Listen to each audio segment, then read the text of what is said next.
Hello, this is Mr. Henry, and welcome to Lesson 6.3, Two-Way Frequency Tables.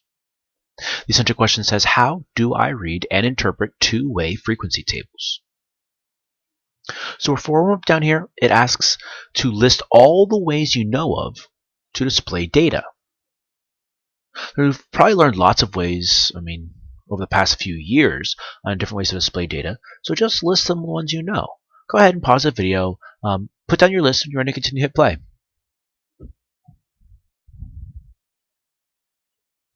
Okay, so you might have said things like a bar graph. So if you have a bar graph like that, a line graph where let's see, so bar graph, line graph, you got stem and leaf plots,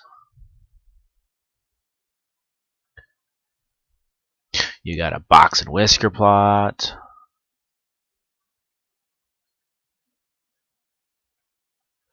let's see, bar graph, line graph, stem and leaf, box, whisker, you got a frequency table and histogram.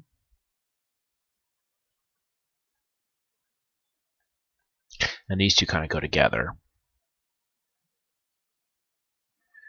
And you've recently learned about scatter plots. What else? These are definitely the main ones. Maybe a circle graph, which is like a pie chart sort of thing. So these are definitely the main types of graphs or data displays you've seen, you've heard of, you've used. So the one we're talking about today is a two-way frequency table, which is, definitely going to be related to the frequency table. So let's get into it. Vocabulary here, we have three. We have bivariate data, which we've been talking about for this entire module so far. And I mentioned it way back in 6.1. But bivariate data is just data that involves two different variables. Bivariate. Bi means two. Variate is variable. Two variables. And if you look back at all the scatterplot lessons we did, both of the scatterplot lessons, in each of the examples, we were looking at two different variables and trying to determine if there was a relationship between the two variables. And a scatterplot was a way to do that. So we have a two-way frequency table. That's the one for today. So a two-way frequency table is a table or chart that shows the frequency of each category. Okay. And the last of these being relative frequency. Relative frequency is the ratio of the number of times an event occurs to the total number of events. It's kind of like probability. The thing you want over the total, the number of times an event happens over the total number of times it happens, that would be the frequency, the relative frequency that thing happens. Gives you a percentage. All right. So we're talking about these frequency tables. Letter A. So this would be an example of what a frequency table looks like, this kind of chart here. So what makes this different is we have a bunch of categories on the side and a bunch of categories on the top. So when you're talking about the regular frequency tables, what I mentioned back in the warm-up, that typically you're measuring one thing, like how frequently somebody watches TV, and you would list maybe they watch between 3 and 5 hours a day, between 5 and 6 hours a day. Something like that. That would be a normal frequency table. You're measuring one thing. Here in a two-way frequency table, we have categories by, in this case, we're talking about favorite sport of each school in a small school district. So we have categories by grade, and we have categories by the sport. And a way that I was trying to think about this, a way to interpret this in my mind a little bit better, was I was trying to think about how I would kind of display this data. And the way that I would display this data, and this is not part of the lesson, this is just me talking here. This, in my mind, makes me think of a double bar graph, or in this case, because we've got 3 of these categories, a triple bar graph. So I could imagine a bar graph where you have your number and your sport. So if you're talking about, I move this down just a little bit more. Come on, something's not moving for me. There we go. So if we had like, what were the 3 sports? We got football, basketball, and baseball. So baseball, basketball, and football. And you have your scale, whatever their scale is. So I'm not going to do a good pre-scale. I mean, 10, 20, 30, 40, 50, 60, whatever. And then in each of these, you say, well, elementary liked baseball up to 53. And the middle school liked baseball up to 48. And the high school liked baseball up to 25. And then basketball. Well, basketball liked it to 20. And middle school liked 20 as well, and high school like 37. I mean, this is, in my mind, how I would interpret this data and how this data would be a display of the data. That's kind of what I'm imagining here. So that might be a way to help you think about how this data is kind of organized into different categories, and in each category you have, well, in this case, elementary, middle school, high school, elementary, middle, high, elementary, middle, high. Okay, so just a thought for you. So let's see what the actual question is. So again, we're showing this data of these different the schools in the district and the sports they like, and we've got totals and all that kind of good stuff. Awesome. All right, let's go for it. The question asks us to use the table above to find the relative frequency, that was one of our vocab words, of the sports receiving the most votes by each grade range. So the relative frequency by each grade range, we want to know what was this relative frequency. So let's see. So in elementary school, the sport that received the most votes was baseball. So in elementary school,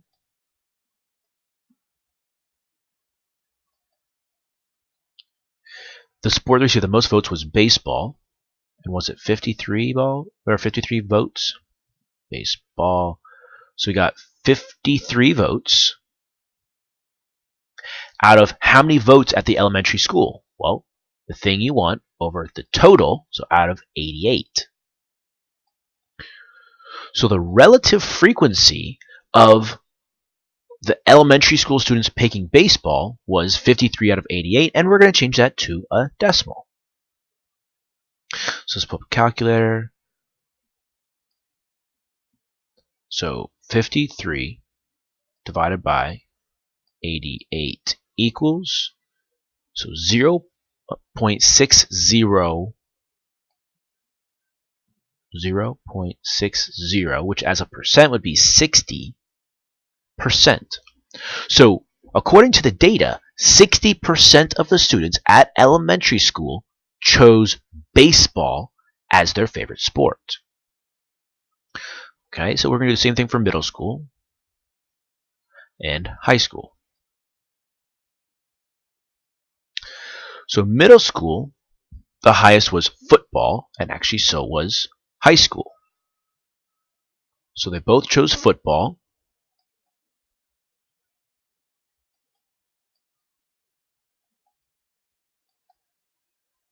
All right, so let's see here.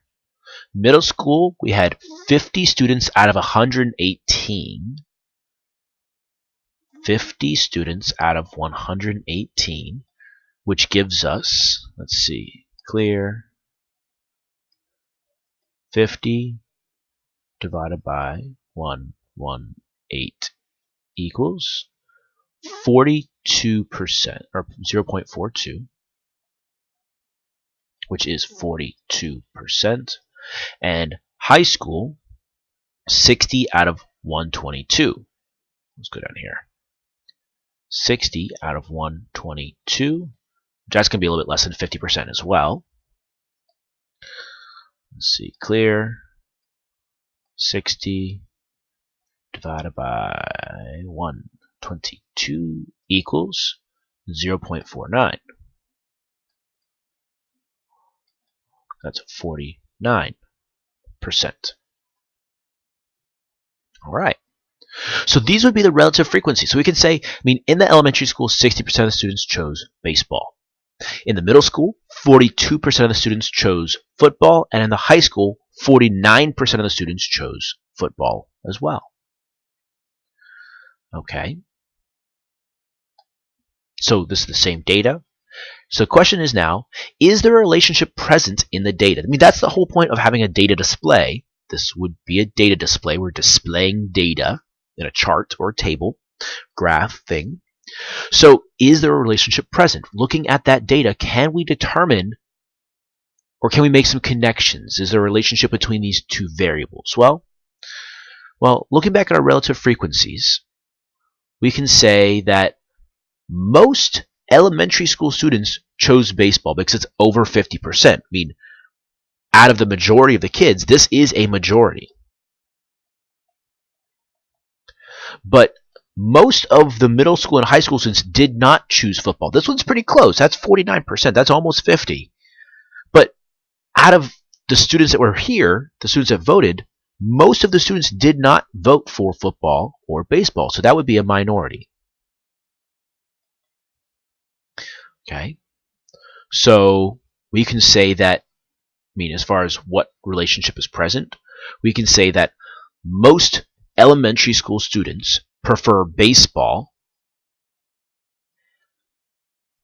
and then once the students move up to middle school and high school, a large portion of students chose football, but it is not the majority. It is not most of the students. So we can say, I'm going to type this out, it'll be quicker. At the elementary level, most students prefer baseball at 60%. In the middle and high school,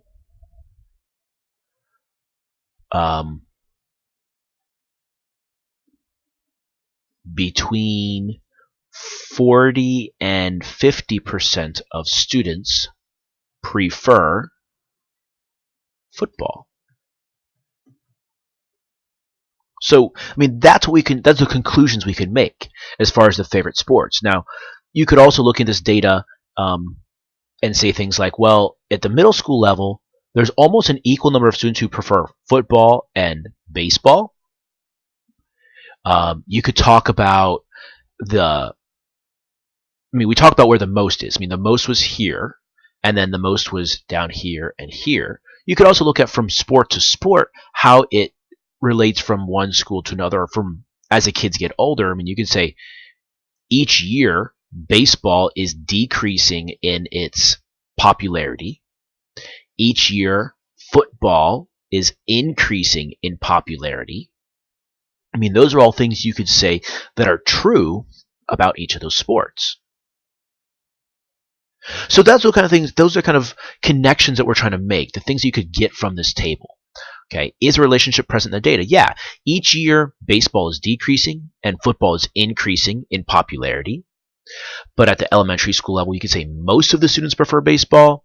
At the middle school and high school level, between 40 and 50% prefer football.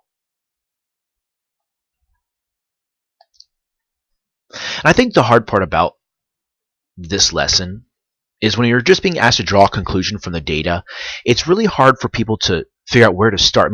There's lots of data here, but what are you supposed to do with it? So pretty much what I would suggest is you always look for where is the most of each category, where is the least of each category, and is there a significant change or a pattern in the amount of change from one category to another. So let's see here. Letter B. A coffee shop did an informal survey of their customers' drink buying habits one day. The results are shown in the two-way table below. Okay? The owner wants to be able to better serve his customers.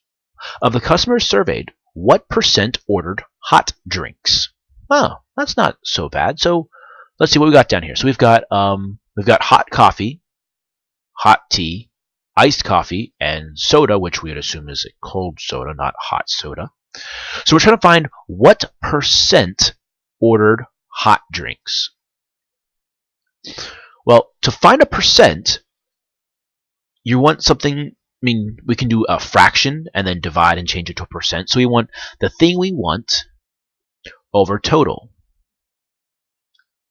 So how many people ordered hot drinks? The thing we want are these people here.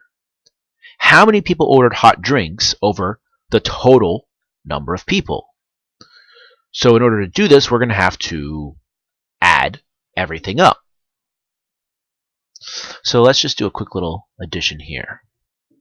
So that gives us 13, carry the 1, 3, 4, 5, 6, 7, 83 people ordered coffee. Is that right? No. 4, 5, 6, 2, 4, 5, 6. There we go. 63 people ordered hot coffee. If we add these up here, that's 13, 14, 15, 16. Carry the 1, break down to 6, 2, 3, 4. 46 ordered tea. So these two categories combined give us 109 people ordered the thing that we're looking for, hot drinks. Okay, how many people ordered cold drinks? Well, there's 13, carry the 1, 1, 2, 3, 43 ordered iced coffee, and 10, carry the 1, 60 people ordered soda, giving you 103 cold. But we don't want to put 103 down here because that's not the total people who ordered drinks. The total would be out of everybody in the table. So the hot and the cold combined, giving us 2, 1, 2. Okay. So the percentage of people who ordered hot drinks is this fraction, but as a percent. 109 divide by 212 equals, there we go. So 51.4%. 51, let me erase that. 51.4%. And in case you missed it, I mean, as a decimal, it was 0.514. And to change into a percent, you move the decimal 2 places to the right, so it becomes 51.4%. So this particular day, 51.4% of the customers ordered hot drinks. A percent is just a fraction. You change into a decimal and move the decimal over. So the fraction of people that ordered hot drinks was 109 people out of the total of 212. Divide to decimal, move the decimal, percent. That would be the answer for this question.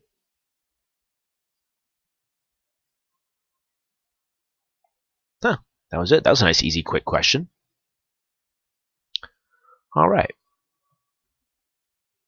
So this question says, at a school cafeteria, the staff is trying to find out which foods the students like best. The results are shown in the table below. Construct a two-way frequency table to display the data. So here we have, this would be a sort of like a frequency table. It's a tally chart. So they just kept tallies of how many students picked each category. So we've got, well, 6th grade, 7th grade, 8th grade, and we've got tacos and pizza and cedar bowl, and what was it? Last one's turkey and gravy.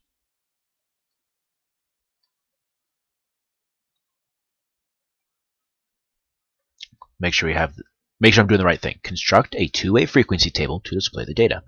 All right, so basically, This top chart is almost essentially a two-way frequency table, except they did it as tallies, because as you're recording, you don't just keep erasing and writing the new number in. So if we just turn these tallies into numbers, for example, 7 and 5 and 3, this becomes a two-way frequency table. And hopefully you know, in case you don't, that every little like fence post, when it goes 1, 2, 3, 4, 5, each of those is 5. So 5, 10, 11, and 6, and 5. I'm adding up pizzas 11, and 6, and 5, and 13, and 14, and 13. Turkey and gravy, we've got 7, 6, 14. So this would be a two-way frequency table of that data.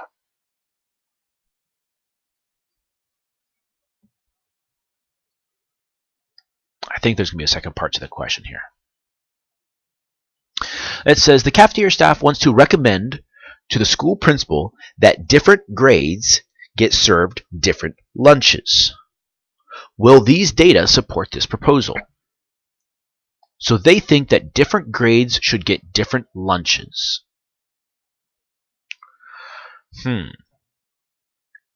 Well, let's take a look at this data here. Here's what I'm seeing.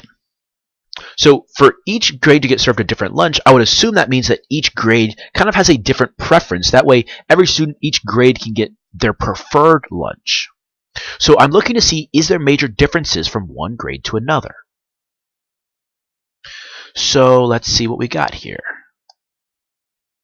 Well, let's find the relative frequencies by grade. So in 6th grade, there are, let's see, I'm adding these up right now. So we've got 7, 20, 31, 38. 38 students here. That's 20. And another 11 makes 31. And that's 27, 30, 35. And we find the relative frequencies of each category. So let's see, the students who chose, 6th graders who chose tacos. 7 divided by 38 equals, so it's 0.18 as a decimal. So that'd be 18% as a fraction, I'm sorry, as a percentage. 18%. And then, clear, 11 divided by 38. I'm going the, whatever the second one down was. So that's, we'll round that and call that 29%. So 29% of 6th graders prefer pizza. Okay, we've got 13, come on. Pen's very laggy on this calculator. 13 divided by 38 equals, so we're at 34%. And turkey and gravy is the lowest. 7 divided by 38 equals 18%. Yeah, I guess that would make sense. Oh, nice line. Because there's 7 was 18%, so this 7 is 18%.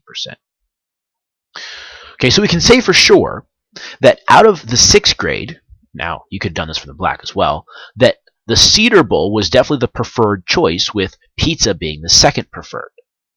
So Cedar Bowl had 34% of the votes, and pizza had 29% of the votes, with turkey and gravy and tacos both coming in tied for 3rd place.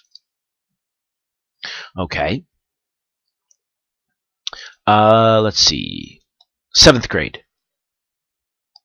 So pizza had 5 divided by 31 gives you 16%. And actually, we just go across and do the pizza for, or the tacos for 8th grade. So 3 divided by 35. 3 divide 35 equals, that's 0.85. So that would be roughly 8%, 9% if we round it to the nearest percent. Okay, so let's just take a quick look at the tacos. So is there a significant difference in the amount of people that are choosing tacos? Well, not really. I mean, 3 people here, 5 people there, 7 people there. Percentages, it's all between like 10% and 20%. So that range is not very good.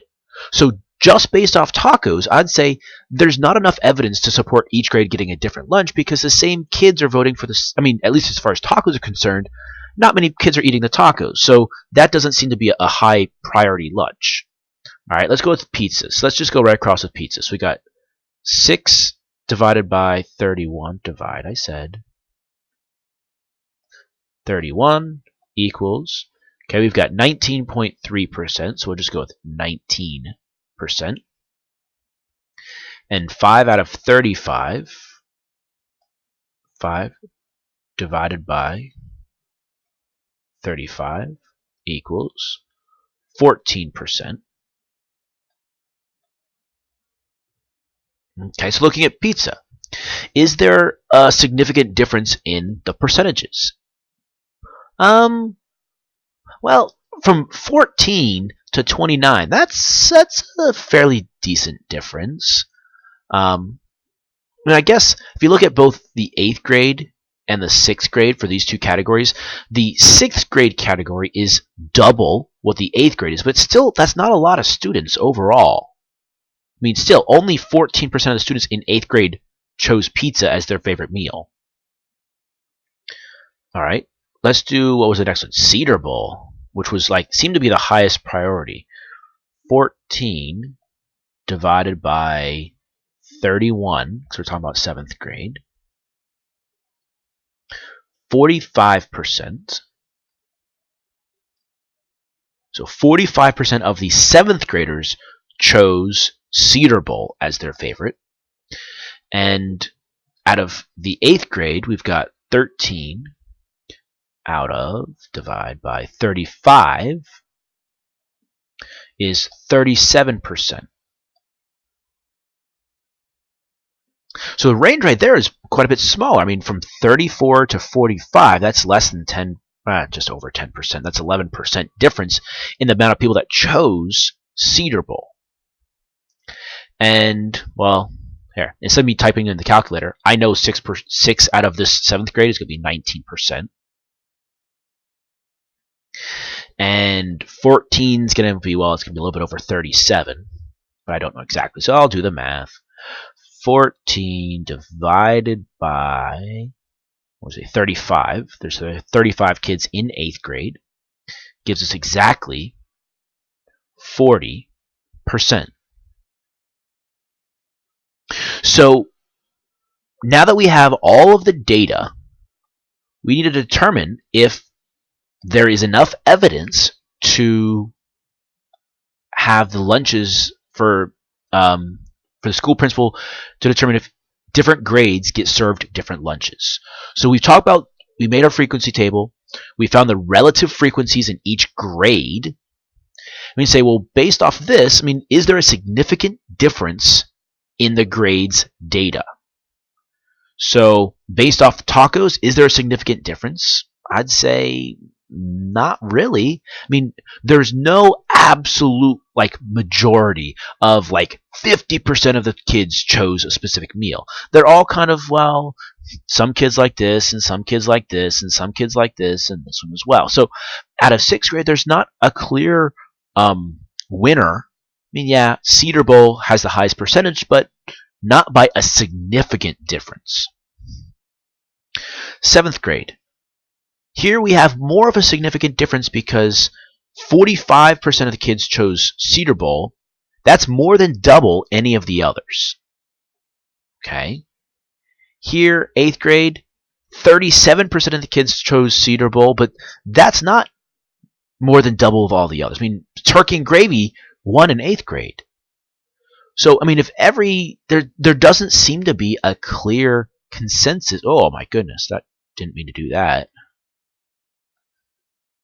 There doesn't seem to be a clear consensus on the grades. So pretty much what I would say, if I was these lunch ladies and we had to do this, I would say that Tacos rated the worst category for each grade. Cedar Bowl was near the top for 2 out of the 3 grades. Both 6th and 7th grade chose it as their favorite, and it was near the top of 8th grade, with turkey and gravy just coming in slightly ahead. But I wouldn't say that's enough data to choose each grade gets a different lunch. I mean, what would it look like? Well, if I would expect each grade to get a different lunch, so this green is going to be what I'm doing. Like, imagine tacos for 6th grade. This was like 60% of the kids in 6th grade loved tacos, and 80% of the kids in 8th grade liked pizza, and I don't know, 70% of the kids in 8th grade liked turkey gravy. So if there was this big significant difference, then yeah, I could say each grade should get a different meal, because now these kids can choose their favorite, which is going to be tacos most of the time, or maybe every Friday these 6th grade gets tacos. Every Friday the 7th grade gets pizza, and every Friday the 8th grade gets turkey and gravy. But since there's not a significant difference, there is no evidence to support the idea that each grade should get a different meal. Again, it's kind of a tough question to answer. It's kind of very general. I mean, is there enough data to support each lunch getting a different grade or getting a different meal? And you say, well, I mean, it almost seems like an opinion question. In your opinion, is there enough data? In my opinion, is there enough data? I would say no, because of what I said earlier. The tacos is the least favorite of all 3 grades. The Cedar Bowl is the most favorite of most of the grades, with just slightly behind in 8th grade. So they seem to all prefer roughly the same things. So I'd say there's no evidence to support the change in lunches.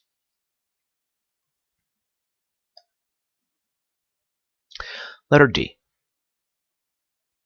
In a group of 150 8th grade students surveyed, 40 are in chorus, 25 are in band, and 15 are in both band and chorus. Make a two-way relative frequency table and look for a possible association between the variables. Okay, so we've got a very general statement, and they want us to make this two-way frequency table. So here's how this is going to work out. So we've only really have 2 variables. We've got chorus and we've got band, and you see we've got all this, I mean, we've got a bunch of spaces in here. So here's what we're going to do. On one side, we're going to say, well, these are the kids that are in chorus. And then these are the kids that are in band. So we're going to list, so it says right here, there are 40 kids in the chorus. I guess we should fill in the rest of the labels so you know what I'm talking about here. So we've got chorus. Then we're going to talk about the kids who are not in chorus, because, I mean, there's 150 8th grade students. Some of them are not in chorus. So not in chorus. Oh, C-H-O-R-U-S.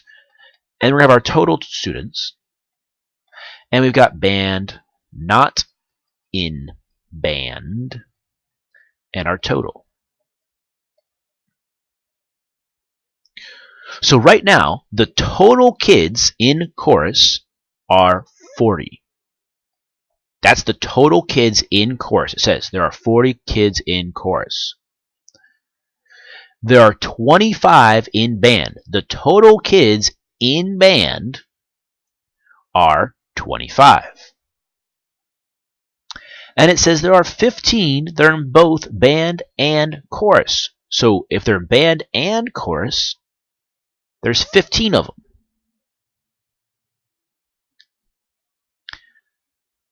So that's the information we can fill out just by, oh, no, there's one more thing.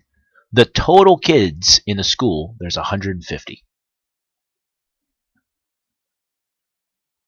So there's a total of 150 kids. There are 15 that are in both band and chorus. There's 40 total chorus people, 25 total band people. There we go. So this is all the information we can pull out from the data they give us in the word problem. So we need to fill in the rest of this table using our mighty math powers.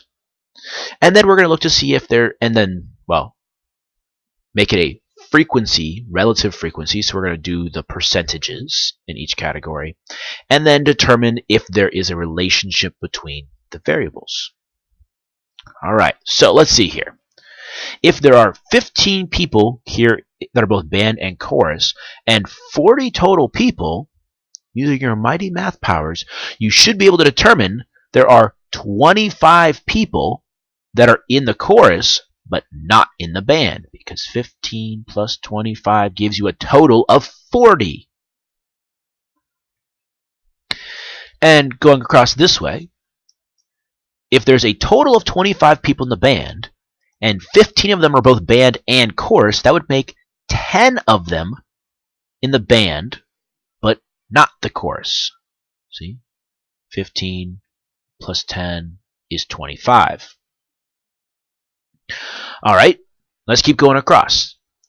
So, these have to add up to this total category. There's a total of 150 kids. Well, 40 of them are in chorus, so how many are not in chorus? Well, that would leave 110.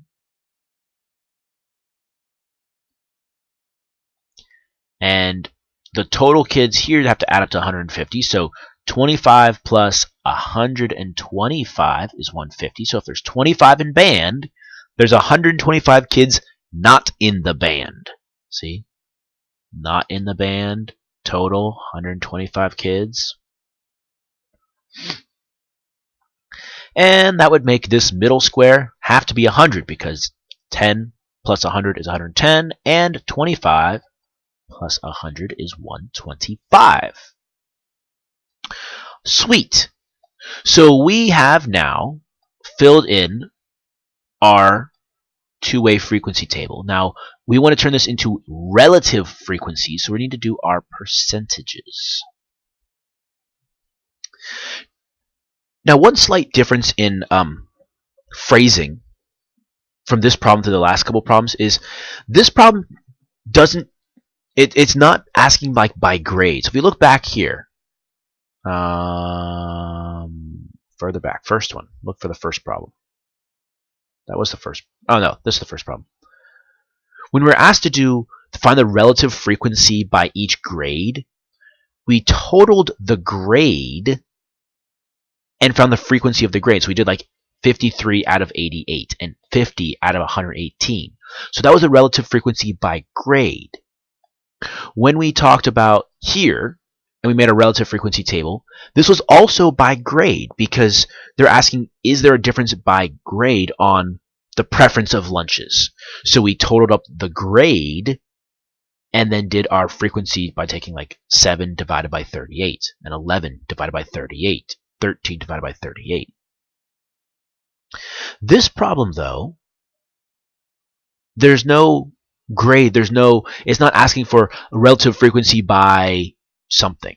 So if it's just the relative frequency of the entire table, we're going to use our total of 150 as our total students. So what percent of the kids in this school are in both band and chorus? So we're going to take, actually I could do that one in my head, because I know that 15 divided by 150 is 10, I should make that bigger, 10%.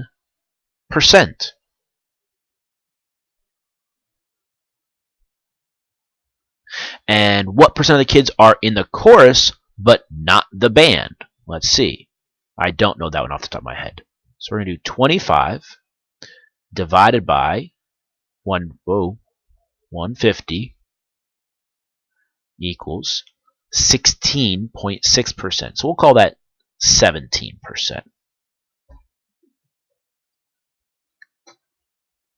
And since I'm thinking here, this would be the same 17% because it's still 25 out of the total of 150. Let's do here 10 out of 150. I don't know what that would be. So 10 divide by 150 equals 6.6%. So we'll call that roughly 7%. I'm just rounding to the nearest percentage. 100 divided by 150, actually, I know what that would be. That's 2/3. So that's going to be 66.6%. We'll call that 67%. And let's see, 125 over 150. I'm doing the divided by 150 equals 83.3%. This would obviously be 100% because that's 150 divided by 150. We've got a couple other guys here. So let's see. This should be, I would assume if we add up here, that would be 27%. And that would be 74%. And you might be noticing that 27 plus 74 is not 100. That's just because we were rounding these decimals. Like, this is not actually 67. It was 66.66666. And this was 0.066666. So we're rounding these a little bit. So yeah, 27 plus 74 actually gives you 101. But roughly speaking, these are the percentages. All right, so in green, we have the relative frequency of each category. So is there a connection between these variables, between the number of students in band and chorus? So, I mean, I guess, what conclusions can you draw? I would say that a majority of the students, you're looking for where there's the most of things, a majority of the students are not involved in band or chorus. 67% are not in band or chorus. That is a majority of the school. Okay, that's more than 50% of the school are not in band or chorus.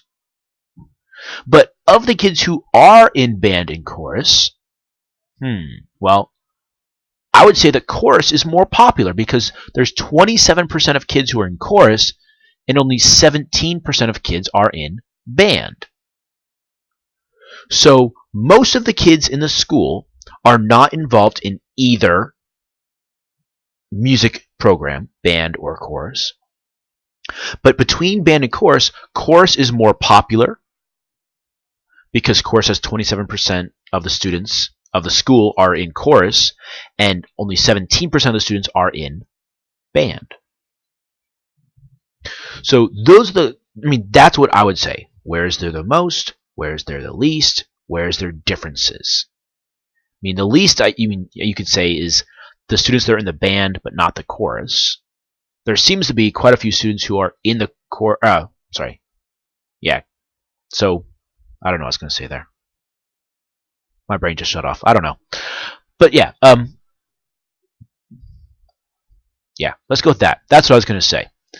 There's most of the students are not in band or chorus, and then out of the people who are in band and chorus, the chorus is more popular with 27% of the votes, and the band is less popular with 17% of the students in that program. There we go. My brain's starting to work again now. So we have a Collins type 1. Give you 2 minutes on the timer. Let me clock it up here. Bump, bump. And your question is, you're going to write about, give 2 pieces of advice for a struggling student on how they can read and interpret two-way frequency tables. So take 2 minutes, think about it, get your answer down, and you're ready to continue. Hit play, and we'll go through it together. So, what piece of advice did you come up with? Maybe a relative frequency is the thing you're looking for, the thing you want over a total. And to change that to a percent, you divide it and you get a decimal. And then you change the decimal to a percentage by moving the decimal over 2 places. Let's do that. So that would be the relative frequency. That's how you would find it. You can say how this frequency table is kind of like a double bar graph or a triple bar graph in the way that the type of data that's being displayed, I have my picture here, like this. So it's showing categories in categories. So we've got baseball and football and basketball, but we also have elementary school, middle school, and high school, how it could be kind of like this triple bar graph sort of deal. Let's see, what else could you talk about? You might have them, you might say that when you're reading this two-way frequency table, let me see if I can make like a little, just quick little sample guy here. You look at your category here and the category here and find where they intersect to find that value for that particular category. So if we look back here, not in the band and not in the chorus, these two categories meet together at 67%. So 67% are not in chorus and not in band, where this category, this blue 15, is they are in the chorus and they are in the band, because that's where those two headings meet together. When you're interpreting a two-way frequency table, you might talk about should typically look for where is the largest concentration of the data, where's the smallest concentration of data. If we go back to this example, the largest concentration of the data as far as per grade was in this Cedar Bowls category, where they each grade, that was for the most part for each grade, that was one of the highest categories picked. And where the least amount of data was during the tacos, that was the least amount of the least favorite lunch here. So we're looking for there's the highest concentration of the data, the lowest concentration of data. You could also be looking for where there's a change in the data. If we go back up to the football, the sports example, up here, we talk about how from each grade level, this baseball became less and less of a favorite, and football became more and more of a favorite, how each grade it was increasing. So that would be a change in the data from year to year to year, or from grade level to grade level. Okay, so these are all things to kind of look at when you're interpreting and reading a two-way frequency table. And for the most part, any data, when you're describing something, where's the highest amount of things, where's the lowest amount of things, where's the change happening. Those are the three main categories you're looking for when you're interpreting data. Is there a pattern? Okay, so this has been lesson 6.3. Thank you for watching.